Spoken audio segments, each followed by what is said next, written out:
नमस्कार साथियों, आप सब लोग कैसे हैं। उम्मीद करते हैं आप लोग स्वस्थ, मस्त और जबरदस्त होंगे। आज हम लोग केंद्रीय विद्यालय के सीरीज में मैथ के प्रश्नों को ले रहे हैं और आज का टॉपिक है औसत। औसत क्या होता है? अगर मान लीजिए 3 लोग हैं तो 3 लोग में अगर यहाँ देखिए, अगर मान लीजिए 3 लोग हैं, किसी के पास 10, 15 और 20 इस तरीके से रुपए हैं, तो ये इन सभी रुपयों को जोड़ करके और 3 लोगों में बांट दिया जाए, यही औसत होते हैं। और ये आप लोग पहले से पढ़ते आ रहे हैं, लेकिन इस तरीके से प्रश्न नहीं बनते हैं। प्रश्न बनने का लेवल कुछ और है। आज कई लेवल के प्रश्नों को हम लोग देखेंगे और ऐसे प्रश्नों को लेकर आए हैं जो हमेशा DSSB PRT इसी को हम लोग फोकस कर रहे हैं और इन परीक्षाओं में जो प्रश्न पूछे गए उसी पे आज हम लोग चर्चा करेंगे। तो सबसे पहले आज हम पहले प्रश्न की तरफ चलेंगे। तो इसमें पहला प्रश्न आपका है, पहला प्रश्न आपके स्क्रीन पे है। इसमें कहा गया है कि 9 के प्रथम 9 गुणांकों का औसत क्या है। तो 9 के प्रथम 9 गुणांक क्या होंगे, यानी कि 9 के हम पहाड़ा पढ़े 9 बार तक में तो होगा, तो यानी कि 9, 9 दूनी 18, 9 त्रिक 27, 9 चौक 36, इसी तरीके से हम इसका पहाड़ा पढ़ेंगे। तो 9 9 बार में कितना हो जाएगा? 9 9 81, ये हो जाएगा। तो इनका या तो एक तरीका ये है हमारे पास कि सभी के पहाड़ों को पढ़ें और इसको ऐसे ही हम जोड़ दें और 9 से भाग कर दें, तो ये हमें संख्या प्राप्त हो जाएगी। फिर कह रहा, अब अगर इस तरीके से हम ना करें तो इसका सूत्र है प्रथम पद और प्लस में अंतिम पद और बटे में 2। प्रथम पद, अंतिम पद, बटे में 2। तो प्रथम पद क्या है? 9 है और अंतिम पद कितना है? 81 है। 9 और 81 को जोड़ के हम 2 से भाग कर दें तो ये 90 बटे में 2, ये आपका उत्तर हो जाएगा 45। एक तरीका ये है। और दूसरी तरीके की अगर हम बात करें तो इसी सीरीज को 9 18, 9 9 दूनी 18, 9 36, 9 5 45, 9 6 54, 9 7 63, 9 8 72, ये हो गए। अब इसमें क्या करना है आपको? अगर ये समांतर श्रेणी में है, मतलब सब में सार अंतर कितने का है? 9 9 का है। सब में अंतर अगर कितने का है? 9 9 का है। सब में अंतर 9 9 का है। अगर समांतर श्रेणी में है तो हम इसको दोनों छोर से काट देंगे। 2 इधर से कटे, 2 इधर से कटे, 2 इधर से कटे और 2 इधर से कटे, तो बीच का जो मान होगा ये हमारा उत्तर होगा 45। जो बीच का मान होगा हमारा उत्तर होगा 45। या फिर आपको जो भी तरीका सही लगे, अगर सूत्र विधि से प्रथम पद अंतिम पद बटे में 2 करके अगर आप करना चाहते तो इस तरीके से कर लीजिए। अगर नहीं करना चाहते हैं तो इस तरीके से आप करें और जो बीच में बच जाएगा समांतर श्रेणी में वही आपका उत्तर हो जाएगा। तो इस पर 45 आपका यह उत्तर एकदम सही है। और अगले प्रश्न की तरफ हम चलें। इसमें है दी गई संख्याओं का औसत ज्ञात करना है। तो सबसे पहले हम देख लेते हैं संख्याएं समांतर श्रेणी में है कि नहीं है। देखिए 80 4 84 4 88 4 92 4 96 400, सब में 4 4 का अंतर है, यानी कि संख्या किसमें है? ये समांतर श्रेणी में है। समांतर श्रेणी में है तो अभी हमने आपको बताया कि दोनों छोर से इसको हम काट लेंगे। वहां पर तो विषम था, उत्तर प्राप्त हो गया था। अगर विषम नहीं है तो इन दोनों को काट देंगे, हम इन दोनों को काट देंगे और जो 2 बचेंगे इनको हम क्या करेंगे? जोड़ के बटे 2 कर देंगे, यानी 88 और प्लस 92 बटे में कितना? 2। तो 88 यहाँ 2 90, 9 दूना 18, 180 और बटे में कितना? 2, यानी कि ये उत्तर आपका कितना हो जाएगा? 90। ये उत्तर कितने हो जाएंगे? 90। इसी प्रकार से अगले प्रश्न की तरफ हम चलें तो आप देखिए अगला प्रश्न आपका है 38 संख्याओं का औसत 92 है। यदि प्रत्येक संख्या को 5 से विभाजित किया जाए तो नया औसत क्या होगा?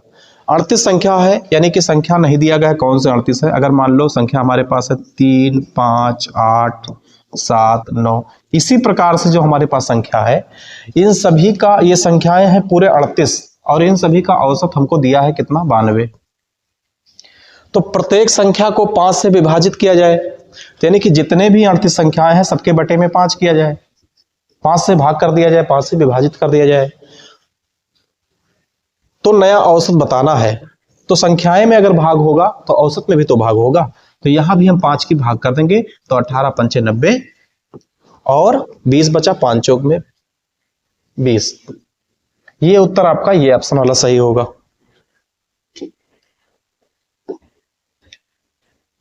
अगला प्रश्न आपका है, आपके स्क्रीन पे है।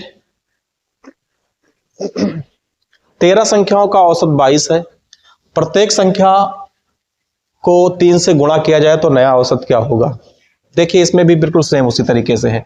कोई संख्या 13 है तो वो संख्या क्या हो सकती है, 2, 4, 6, 8, 10, 12, 15 इस तरीके से होगी। और इन सभी की संख्या कितनी है, 13 है। और इनका औसत कितना दिया हुआ है, 22 दिया हुआ है। तो प्रत्येक संख्या में 3 से गुणा किया जाए। अगर इन्हीं सभी संख्याओं में हम 3 की गुणा कर देंगे तो औसत, हमें नया औसत बताना है। ये तो पुराना औसत था, तो इसमें भी तो 3 की गुणा होगी। भाई देखिए सभी संख्याओं में 3 की गुणा हो रही है, तो औसत में भी 3 की गुणा होगी। तो औसत में 3 की गुणा होगी तो 22 3 कितना हो जाएगा, 66। आपका उत्तर पहला वाला सही है। 22 3 कितना हो जाएगा, 66 हो जाएगा। इसी क्रम में आगे प्रश्न है, 34 संख्याओं का औसत 53 है। प्रत्येक संख्या में से एक संख्या यल को घटा देते हैं तो औसत क्या हो जाएगा। अब कोई संख्या मान लीजिए 25, 26, 27, 48, 38 ये सभी संख्याएं हैं। और ये सभी संख्या कितनी है, ये सभी संख्याएं हैं 34 की संख्या में। और इनका जो एवरेज है, औसत है, वो 53 दिया हुआ है। तो प्रत्येक संख्या में से यल को घटा देंगे। इसमें कोई संख्या हम यल घटा देंगे। यल का कोई मान होगा, अभी नहीं पता है यल का क्या मान है। इन सभी में यल को घटा देंगे। तो अगर यल को घटा देंगे तो औसत कितना हो जाता है, औसत हमारा 35 हो जाता है। औसत कितना हो जाता है, ये 35 हो जाता है। तो अगर हम इन सभी संख्याओं में घटा रहे हैं यल, तो 53 से भी 35 को घटा देंगे। तो 53 से हम 35 को घटा देंगे तो कितना आ जाएगा, 18 आ जाएगा। कितना आ जाएगा, 18 आ जाएगा। यह आपका उत्तर हो जाएगा। हमने ट्रिक के माध्यम से सारे प्रश्नों को बता दिए रहे हैं बहुत शार्ट में, ताकि आप लोग अच्छे से देख पाओ। ये सभी प्रीवियस ईयर में आए हुए प्रश्न हैं। इस प्रकार से अगर प्रश्न आपको कहीं और देखने को मिलता है तो उस पर अभ्यास करिए। और इसके बाद में अभ्यास सीरीज भी आएगी। अभी तो PYQ को हम सीरीज को खत्म कर लें, उसके बाद में इसके प्रैक्टिस सेट भी आएंगे।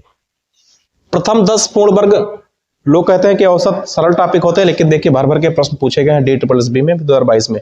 प्रथम 10 पूर्ण वर्ग प्राकृतिक संख्याओं का औसत बताइए। प्रथम 10 पूर्ण वर्ग,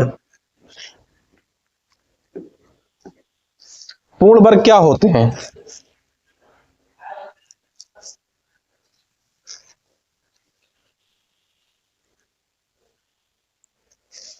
ये प्रश्न को तो अभी हम सॉल्व करवा दिए थे, पूर्ण वर्ग वाला दोबारा से लग गया है। चलिए छोड़िए, आगे प्रश्न की तरफ चले। 5 लोगों के परिवार की, 5 लोगों के परिवार की औसत आयु 160 है। किसी परिवार के सदस्य में कितने लोग हैं, 5 लोग हैं। और सभी की औसत ऊंचाई कितना है, 160 है। तो 16 पंचे 80 यानी 800 हो जाएगा औसत। परिवार के 4 सदस्य का डिटेल दिया हुआ है। परिवार के 4 सदस्य का डिटेल दिया है। तो 4 सदस्यों का दिया है, तो 4 सदस्यों का कितना कितना दिया है, 155, 160, 155, 160, 161, 161 और 150। इन सभी को अगर हम जोड़ लें तो कितना आ जाएगा, इन सभी को अगर जोड़ दें तो कितना आ जाएगा, 626, 626। और 800 से अगर हम 626 को घटा दें, 800 से अगर 626 को घटा दें तो 174 आ जाएगा। और 174 क्या है, यही 5वें व्यक्ति का जो पूछा गया है, 5वें व्यक्ति की ऊंचाई बताना है। तो 5वां व्यक्ति का ऊंचाई कितना है, 5वें व्यक्ति की ऊंचाई कितनी है, 5वें व्यक्ति की ऊंचाई कितना है, 174 है। यानी कि अगर हम बात करें 155, 160, 161, 150 और 174 को भी मिला लें और 5 से भाग कर दें तो हमारा उत्तर इतना ही आ जाएगा।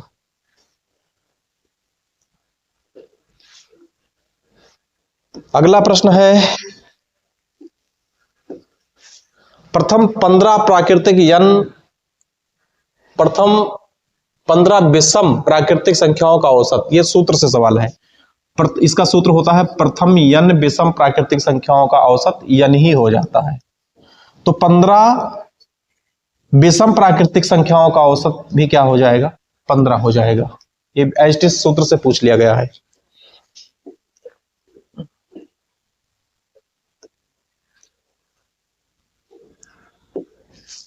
दस संख्याओं का औसत 74 है। यदि एक संख्या को हटाया जाए तो औसत 71 हो जाता है। तो बताइए कौन सी संख्या को हटाया गया है। ये DSSB-PRT में 2022 में शिफ्ट थर्ड में जो पेपर हुआ उसमें पूछा गया, बहुत ही इंपॉर्टेंट प्रश्न है। इस प्रकार से प्रश्न बहुत देखने को मिलते हैं। तो 10 संख्याओं का औसत कितना है, 74 है, तो ये हो जाएगा 740। एक संख्या को हटा दिए तो यहां पर बचा 9 और औसत में भी गिरावट आ गई, तो औसत अब कितने का रह गया है, 71 का रह गया है। तो 9 गुणे 71 कितना होता है, 639। कितना होता है, 639।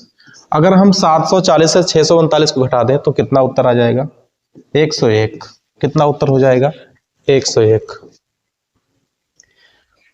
अगला प्रश्न है 19 संख्याओं का औसत 37 है। यदि हम प्रत्येक संख्या में b को जोड़ देते हैं तो 59 हो जाता है। तो b का मान बताना है। 19 संख्या है, वो संख्या कोई भी हो सकता है, 25, 28, 37। इस तरीके से ये 19 की संख्या में है और इन सभी का औसत कितना है, 37 है। सभी संख्या में, हर एक संख्या में b को प्लस कर देते हैं। हर एक संख्या में क्या करते हैं, b को प्लस कर देते हैं। b को प्लस करेंगे तो औसत में भी क्या करना पड़ेगा, औसत में भी b प्लस होगा। तो नया औसत b को जोड़ते हैं तो पहले 37 का औसत था, तो औसत में अब कुछ बढ़ोतरी हो गई है। कितना बढ़ा है, और जितना बढ़ा होगा वही क्या होगा, वही b का मान होगा। कितना बढ़ा है, 22 बढ़ा है, तो b बराबर क्या होगी, b बराबर में 22 होंगे। समझ रहे हैं इस बात को। ये सभी संख्या कितना है, इसमें कोई संख्या 19 है, 19 की संख्या में ये सब है, इनका औसत 37 है। तो उसमें प्रत्येक संख्या में b जोड़ा गया है। जब b जोड़ा गया तो इसका मान औसत का बढ़ गया। औसत का मान बढ़ा तो उसी को अगर हम घटा देंगे पुराने से नए औसत में तो हमारा उत्तर प्राप्त हो जाएगा। ये प्रश्न है PQR का औसत भार। कौन कौन है, PQR है, PQR है, ये 3 लोग हो गए। इनका औसत भार कितना है, 38 गुणे में 3। दूसरे में है PQ है, P और Q है, 3 और 24 का 4, हासिल लाए 2, 3 त्रिक कितना आ रहा है, 114। 3 त्रिक का 9, 2 11, 114। अब PQ का औसत भार 36 है, तो P और Q मिला के 2 व्यक्ति हुए, 36 दुना कितना हो गए, 72 हो गए। और दिया है QR का औसत भार 32 है। Q और R यह भी 32 है, लेकिन इसमें कितने लोग हो गए, 2 लोग हो गए। तो 32 दुना कितना होता है, 64। इन दोनों को अगर हम जोड़ लें, इन दोनों को जोड़ लें तो कितना हो जाएगा, 4 6, 4 2 6 और 6 7 13, 136 हो गया। अब इसमें से अगर हम 114 को घटा दें तो यह हमारा मान प्राप्त हो जाएगा। कितना आ रहा है, 22। तो Q का भार कितना है, 22 kg है। Q का भार कितना है, 22 kg है। अंतिम और महत्वपूर्ण प्रश्न, एक संगठन में 25 कर्मचारियों का वेतन 25,000 रुपए है। एक संगठन में सभी कर्मचारी, और वही कर्मचारी नहीं पता है कि कितने कर्मचारी हैं। सभी कर्मचारी का वेतन कितना है, 25,000। औसत में कितना है इनका, सभी लोग औसतन 25,000 पा रहे हैं। 10 कर्मचारी का वेतन कितना है, 30,000 है। 10 कर्मचारी का वेतन कितना है, ये समूह 1 है, समूह फर्स्ट वाले हैं, और इसमें संख्या इनकी 10 है। अब दूसरा समूह है सेकंड, जो समूह सेकंड वाले हैं इनकी संख्या हमको ज्ञात करना है। और ये जो सेकंड समूह वाला है वो 15,000 रुपए पा रहे हैं। कितना पा रहे हैं, 15,000 रुपए औसत में। तो इनको हम मिश्रण विधि या एलिगेशन मेथड से हल कर ले तो 25 में 15 जाएगा तो यहां पर कितना हो जाएगा, 10। और 25 से 30 से 25 घटा देंगे तो यहां पर कितना हो जाएगा 5। अगर हम इसको काट दें तो ये 1 बार में और ये कितनी बार में 2 बार में, तो यानी कि हमें जो प्राप्त हुआ है 2:1। तो 2 का मान हमें 10 है तो 1 का मान कितना होगा 5 होगा। तो यानी कि ये कर्मचारी 10 हैं और ये कर्मचारी कितने हैं 5 हैं, और ये संख्या कितनी हो जाएगी 15 हो जाएगा। ये संख्या कितनी हो जाएगी 15 हो जाएंगे। ये सवाल आपके होमवर्क में है। 51 संख्याओं का औसत 34 है, और ये प्रश्न आप हल करिए और कमेंट में इसका उत्तर बताइए। और अगली वीडियो जब हम शुरू करेंगे तो यहीं से स्टार्ट करेंगे, ये जो प्रश्न जहां से छोड़े हैं। आज के लिए इतना ही रहेगा, आके अगले वीडियो में फिर मिलते हैं।